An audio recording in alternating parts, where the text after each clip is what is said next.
I acquired this entire storage unit for this video by going to the owner's house, kicking in their front door, scaring the children, and then walking out with the title so I could bring you today's video where I took one contestant, this idiot, who will now spend the next 15 years inside of a storage unit. Hold up, nobody said anything about 15 years. Isn't that like an absurdly long... Can we get this over with? I have kids to groom on Discord. Oh, Ava, you're such a kidder. I gotta send you back to the old MrBeast dungeon. MrBeast headquarters. And speaking of headquarters, have you thought about running down to Zaxby's and getting yourself some MrBeast food? Or how about go down to Walmart and get one of our delicious candy bars. Way better than any other YouTubers. Oopaville, your goddamn candy, you taste so terrible. I hate that your candy's better than mine. I will come to your house and devour your soul.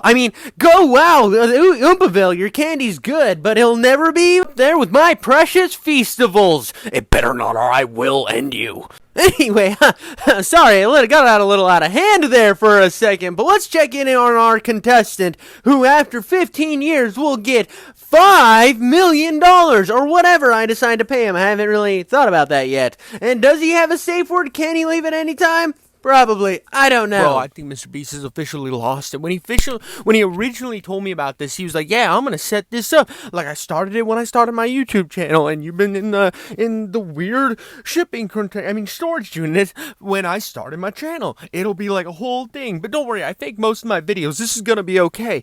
And then it wasn't. It wasn't. They bagged my head. They threw me in a unit. I don't even know what state I'm in, dude. I don't even know what state I'm in. I feel like I think this is a kidnapping. I think MrBeast has kidnapped me. What the hell, bro? I don't even have any food in here. All it is like old shirts and bins, dude. Old shirts and bins. And there's like a old TV monitor and an Xbox controller. Not even food. He said, "Have fun playing this game." I don't even know what game is here, bro. It's just one game is on this Xbox.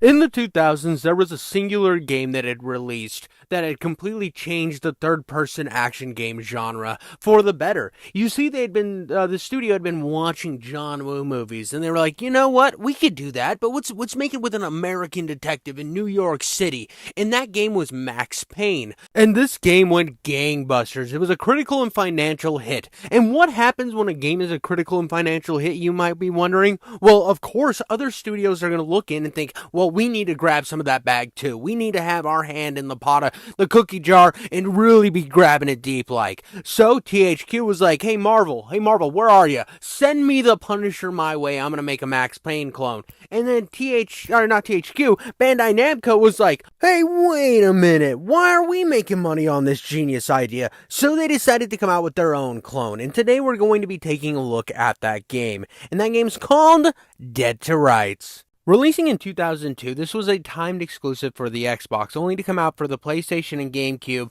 a year later. Now, Xbox at the time was trying to make big moves, so getting a little exclusivity deals with games like this, Splinter Cell, and of course Halo, which would end up being a Xbox exclusive and not a timed exclusive, was kind of Xbox's thing at that time period. It needed to make waves in the industry, and games like this were going to do it for them. And it also helped that the Xbox had a much more powerful system than anything else on the market. And you can tell in this game that this is the case, because this is the best looking version of the game out of the three. Now, there is going to be some problems with this version that I will get into a little bit later in my video, but for right now, I think that's all we need to know. Another thing I want to just highlight is how great this opening cutscene was for establishing what this game was going to be. Because it established that it was going to be a badass shooting game, but it doesn't take itself too seriously. Kind of that B-movie cringe type crap. And when you actually jump into the game, you get that vibe right away, that this game doesn't take itself too seriously, but it still has an edge to it, which right off the bat was something that I really, really loved. It was something that made my nipples so hard that my cock was like, hey man, why aren't I getting some of this enjoyment? And it started to follow suit. only to realize that it might have been right with its first assessment and not getting profusely hard. Because you see, the controls in this game are absolutely abhorrent. They are terrible. You shoot with the A button, or I think it is the X button on PlayStation, and as you look around, you notice that the main camera is inverted, which is crazy because when you zoom in to use like the zoom in first person section, that is not inverted. Make that make sense. And in the settings of the game, you can turn the aiming close up portion to inverted, but you cannot stop the fucking regular camera from being inverted, which is going to be an absolute bane of my existence in this game moving forward. Another glaring issue of this game is the fact that you don't just hold on to guns like Max Payne does.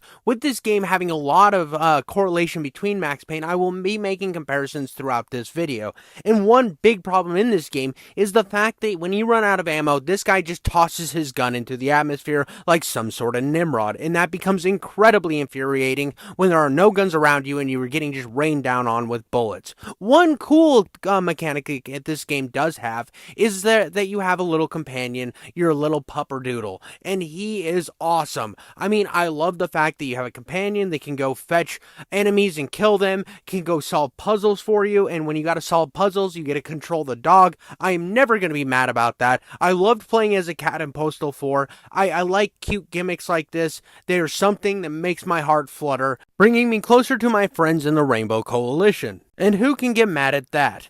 One thing I will get mad at, though, is the lock-on system in this game. It can go from being incredibly useful to getting you killed just in a second. Because for 1 second, you'll be like, oh, this is a good lock-on system. And then all of a sudden, you're dead because you're locking onto somebody 3 blocks down and 4 blocks to the right.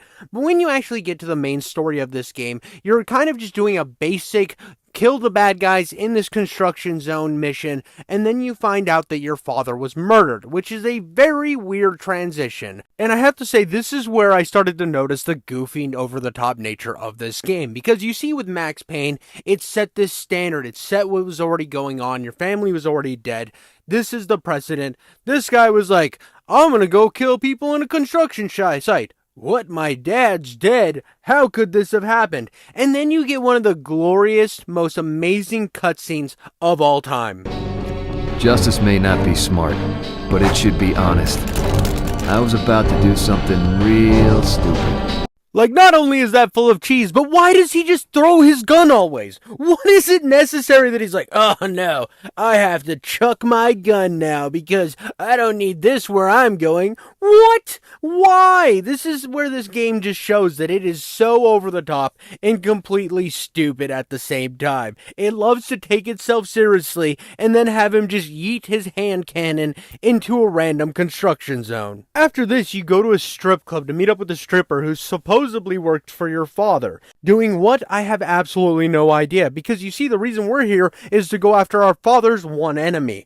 But we run into this, whatever she is, on the way, and she decides to give you an idea saying, hey, no one likes you here. When you walk into this joint, they're going to want to attack you immediately, so how about I create a distraction for you? Which leads into one of the greatest minigames of all time in gaming history.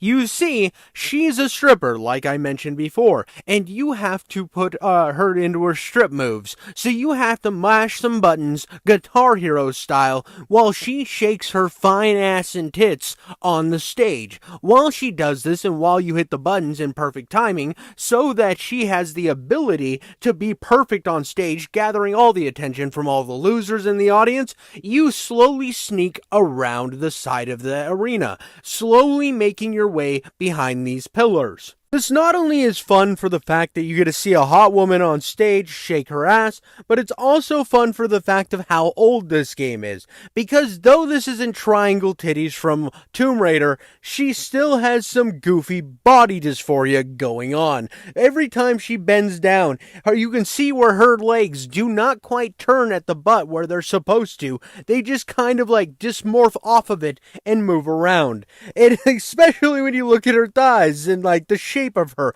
This is freaking hilarious. Talk about being all sorts of fucked up. And I know at the time that if I would have played this as a child, I would have been like, oh my god, it looks just like a real lady. But here in the year we currently are in, this looks pretty terrible, but also amazing at the same time. But after you complete 3 different little mini quests or mini games of this nature, she finally does her last dance, and you can finally make your way deeper inside of this club. The best part of this being, once you actually get to the rave portion of the club, after you've got through the seedy strip club portion, you just decide, ha, who needs sneaking?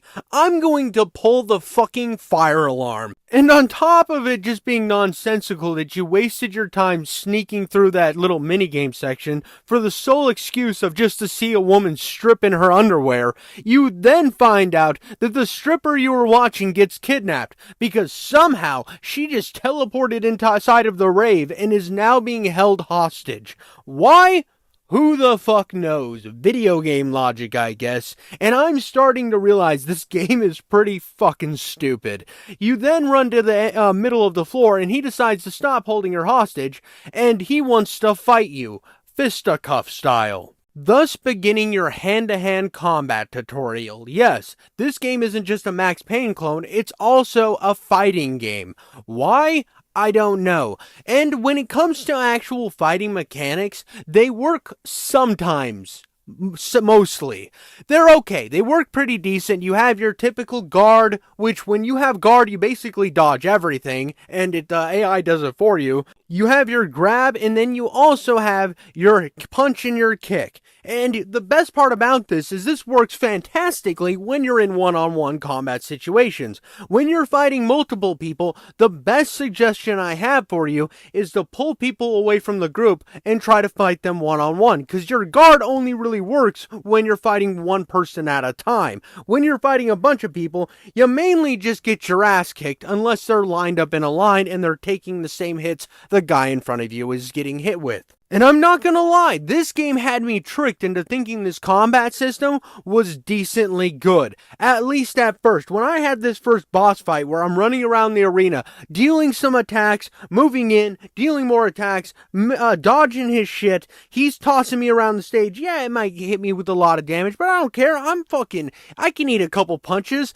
This is what this game's about. The combat looks cool, it feels cool. I'm having a great goddamn time in this moment in time and space while playing this game. And God, do I wish that the whole game up until this point would have felt like this afterwards. Because this was my highlight right here. This was the moment I was having the most fun, was up until this point. This game could do no wrong in my mind. Even though the controls were clunky, they were wrong, they were kind of bad, I was willing to deal with them because it was so much fun up until this point and this boss fight. Even when I was getting thrown around in this boss fight, I was having a fucking great time doing it. And right after this, they started filling the room with enemies with weapons. Now, the best way to get a weapon in this game, because you for some reason don't like carrying them, you like chucking them into the atmosphere, is to run up and grab an enemy and pull a gun away from him, which works okay. But the problem being, the rest of the gunfight is you running around the arena picking up guns. Now, in this particular instance, I was still having fun with this game, even though a lot of the mechanics were getting on my nerves, and the difficulty spike was starting to tick me off just a little bit. I never felt like I was too outgunned though, because I felt like I had enough room in this arena to move around and get through the situation pretty decently. Now, that doesn't last for very long, because this game then forces you into a hallway situation, which starts out okay. You gotta sneak up on a guard, knock him out, and I'm like, ooh, maybe this is gonna be a stealth-like mission. Nope, you pick up a gun, and then the hallway floods with enemies. And this would be okay if the main character could hold more ammunition, but you see he can't. So you get flooded with these enemies, you take a shit ton of damage every time you get shot, which makes sense, it is a bullet. But the problem being, you then go back to your cover to kind of like peek and shoot them, only to run out of ammo and then have to run back into the middle of the shit show, causing you to die a bunch. And this was the first irritating combat situation I'd faced where I wasn't enjoying myself, because even though I got to this guy without getting any damage, it was because I already knew how he was going to shoot at me because I'd played this level so many goddamn times. Another thing that gets really annoying is because you take so much goddamn damage, you are constantly using people as human shields, which is annoying because you walk so fucking slow. Why is it that a game that for the most part works on its speed and its readiness, and the best times you have with this game is when you're moving around an arena at an insanely quick pace, utilizing the slow motion and the grappling mechanics the game gives you, falls back on you walking slowly with a man with a shield to survive. It's annoying and it fucking sucks. And this is where I started to realize maybe I don't like this game. But in my stupid stubbornness, I was like, no. Just because the game's hard does not mean it's bad. And as I chased the villain through the streets, I kind of kept falling into the same repetitive cycle where I was just kind of always running out of ammo, always using cover. I never felt like I was really utilizing the slow motion the way I would in a Max Payne game, because when I would use slow motion, it would constantly get me just stuck in the line of fire, and I wouldn't be able to kill people fast enough for some reason. And I just kept falling into this thought, do I like this game, or am I trying to force myself to like this game? And as I chased this villain, I kept thinking, this game doesn't take itself seriously, but the gameplay takes itself incredibly fucking seriously, so I'm just getting really annoyed. Because, like, I should be having fun here. I'm chasing a villain that talks like Christopher Walken. I mean, he's out here like, I need more cowbell, baby. I'm gonna stab you in the face with a soldering iron. Your daddy was a piece of shit bitch. And if you think my Christopher Walken impression is bad, the game's character, whoever's doing the Christopher impression, is way worse. I can trust me on that. It is very, very bad. And that kind of adds to the charm of this game. I want to love it so bad. So at this moment, no matter what's thrown in front of me, I'm pushing through it because I can see the light at the end of the rainbow, that there's some gold to be found in this game. Only to have my thoughts about this game being amplified on how I could love it with the next cutscene, because you get to Christopher Walken only to find him tied to a chair, shot dead, and some guy with purple hair and an eye patch shoots you and then frames you for this guy's murder. It's just such a twist. I love stuff like this and how goofy and over the top he is. He feels like a weird, goofy villain you would see in a bad B movie, and I want to just live in this world. I want to experience it. But I have to say that this next level that we are going to embark on is absolutely abhorrent. The third chapter of this game starts out with you in jail, and at first I was like, oh, this is kind of a fun twist. I'm gonna do some prison shenanigans, everybody's gonna hate me, I'm gonna have some decent combat, then I'm gonna break my way out of prison. I mean, it's gonna be by the numbers, but I feel like it's gonna be pretty fun. As the mission starts out, my cellmate decides to tell me, hey man, listen, if you go and talk to this weird tech guy over in the workshop, he has a plan for you, and we need to get this done before they execute you, because that's right, you're on death row. So I go to the workshop, and this is where the prison starts to push me to an area where I'm a little bit annoyed. Because like I noted earlier, this game's hand-to-hand combat works best when you're in a situation with 1 or 2 people. But when you're stuck fighting like 10, this is annoying as shit, especially when your enemies can guard your punches just as well as you can. So you might be guarding their punches, and then somebody will come behind you and just knock you on your ass. And you're constantly just living on your ass, getting the shit kicked out of you this entire prison experience. But me being stubborn and knowing that I can push through this, decide that I don't take no shit and it's time for me to win this battle. So I do finally beat the head of grunt douchebag in this workshop and decide to make my way toward the silly workshop guy that I'm supposed to talk to. He then tells me that he knows where a map is and how to get out of this prison. The only thing is, I have to collect 25 packs of cigarettes. That's right. The rest of the prison is a stupid fetch quest collect-a-thon. Game then tricks me into thinking, oh, I'm just going to be doing a bunch of mini games to get these cigarette packs, and it starts me off with this little speed bag game that at first I wasn't really vibing with, but once I got its rhythm down, it's actually really fun, because you see what you do is you rotate between A and B as the bag slaps. And yes, that's the best explanation. You're slapping the bag back and forth in time, and I thought it was pretty cool. The next minigame I wasn't the biggest fan of. You have to press A and keep it in this little red box while the other meter fills, and then you have to hit B when it's at its apex most point, and it gets a little annoying just trying to finish that timing. So then I'm like, oh, I'm just going to be doing a bunch of mini games. I can handle this. Even though I was only getting one pack at a time, it didn't dawn on me.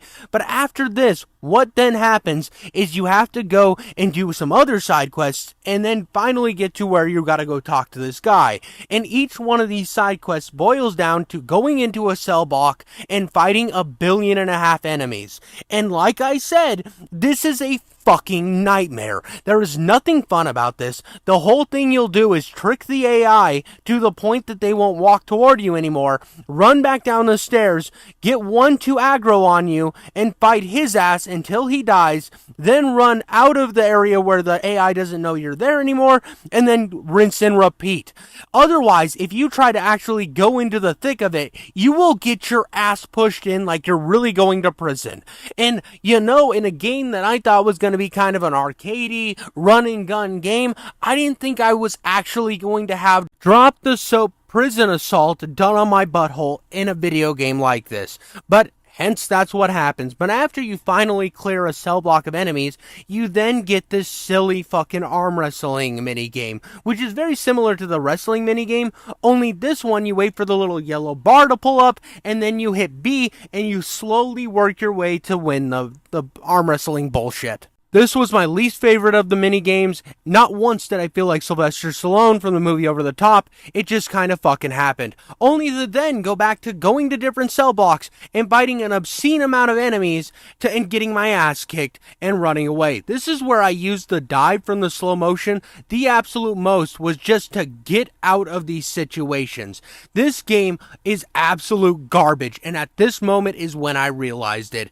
I hate this fucking game. I do not like it. This is not fun. You die so much in this area, and I decided to do a little background research at this point, in between my many deaths. You see, on the PlayStation and GameCube, there is a difficulty slider for this game. And not only is there a slider, but the hardest difficulty on the PlayStation and GameCube versions aren't as hard as the Xbox's only difficulty selection.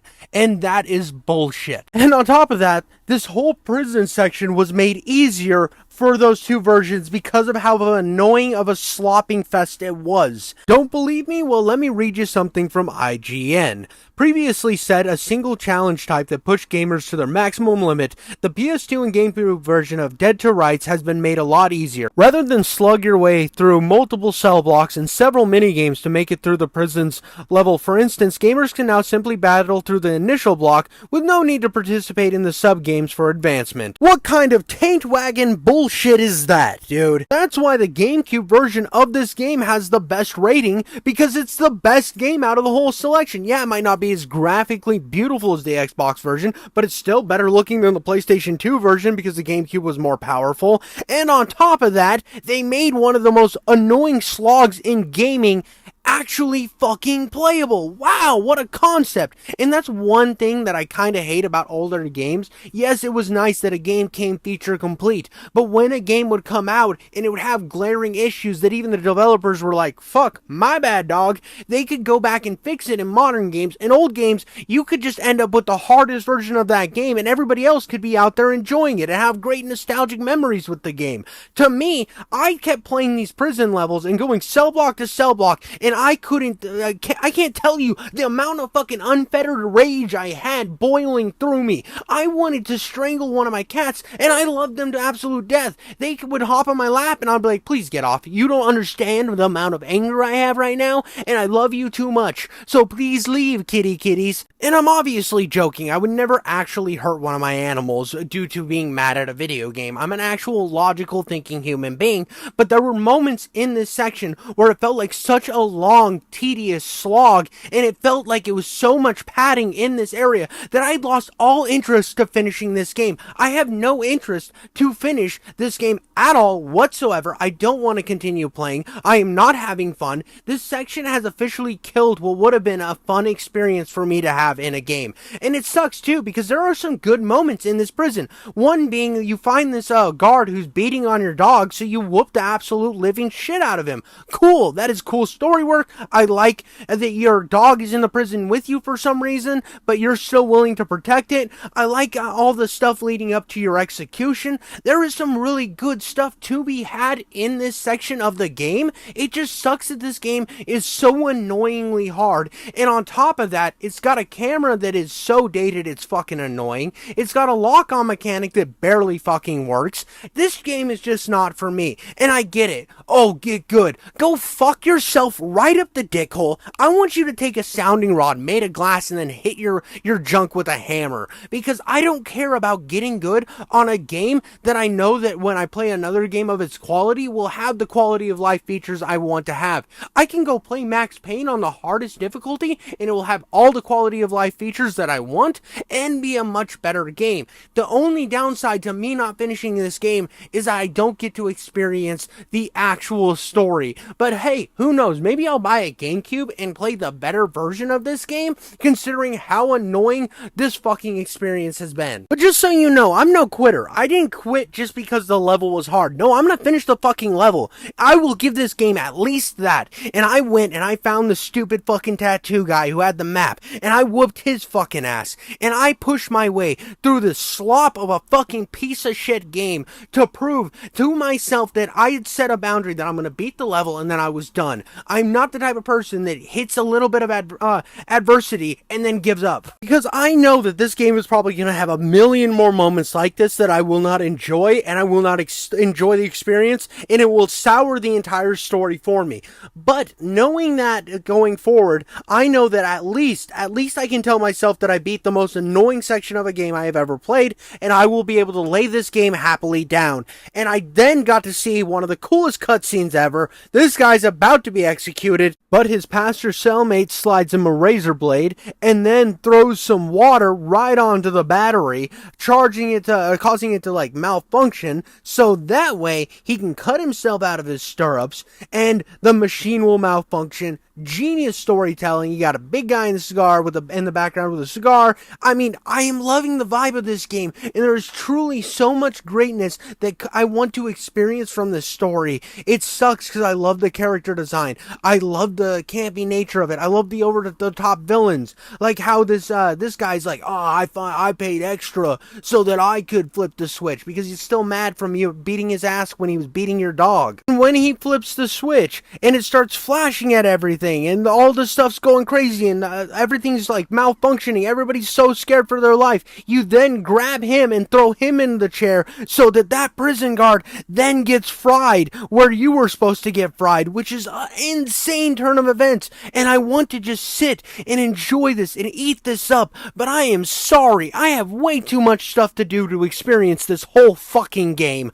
And my point will stand even harder when I then get into the next section and get guns again, when I'm in the tunnels and I realize that this game is going to keep forcing me down tight alleyways when this game knows that it plays so much better in open areas. No, I'm stuck back in a hallway, fucking walking slowly, holding a guy hostage, and the game's taking twice as long as it fucking should, and I don't get to use any of the fun mechanics because I take so much fucking damage and it's so goddamn hard. And yes, I could beat this game. I could sit and grind my dick off so hard to the point where my dick has more calluses than my hand after working in a lumber yard, but I am not about that fucking life. There are fun games waiting to get played by this happy fucking go lucky gamer right here, and they are sitting calling to me while I'm playing a game that I am not enjoying. And this is a message to all you gamers out there. If you are ever playing a game that you're thinking, I'm not really feeling this, yeah, if I quit, am I a piece of shit? Is it too hard for me? Sometimes it's just okay to look at a game and say it is not for you and move the fuck on. Because there are games out there, and I'm not talking about like the Souls games and some of those games that are made to be hard, but if you learn how to maybe cheese the system and make it work on your side, you can rise above the challenge. This game was just a slop fest and was tiring, and I can't see any fun to be had, or there was never a time where I was like, oh, if I do this enough, there will be a time where I can finally break loose and actually enjoy this fucking game for once. There are no moments like that. There's just clunky gameplay, fucking awful camera work, and a lock-on system that barely works. And the whole time I'm playing this, I'm thinking, why am I not playing Max Payne? When I fall through the fucking floor because my character controls like a fucking piece of shit and I have to start a whole level over again, it's the moments like that that made me realize I don't fucking enjoy this game, and I will never probably play it again until it gets remastered, gets some quality of life features. But for now, that's all I really got for you guys today. I'm sorry I didn't enjoy this one. I know there's a ton of fans out there for this, and I'm not even judging the story on where it stands, because from what I could see, the story fucking slaps all sorts of clit. Oh no! King Jiffy couldn't finish his secret challenge, and for that he would have been afforded food. Looks like he gets to die in a hidden storage container in some state here in the United States. Or is it the US? Maybe it's Argentina. No one knows. And I'll catch you on the next grand MrBeast video. Until next time, Buy Feastables, you goddamn sheep.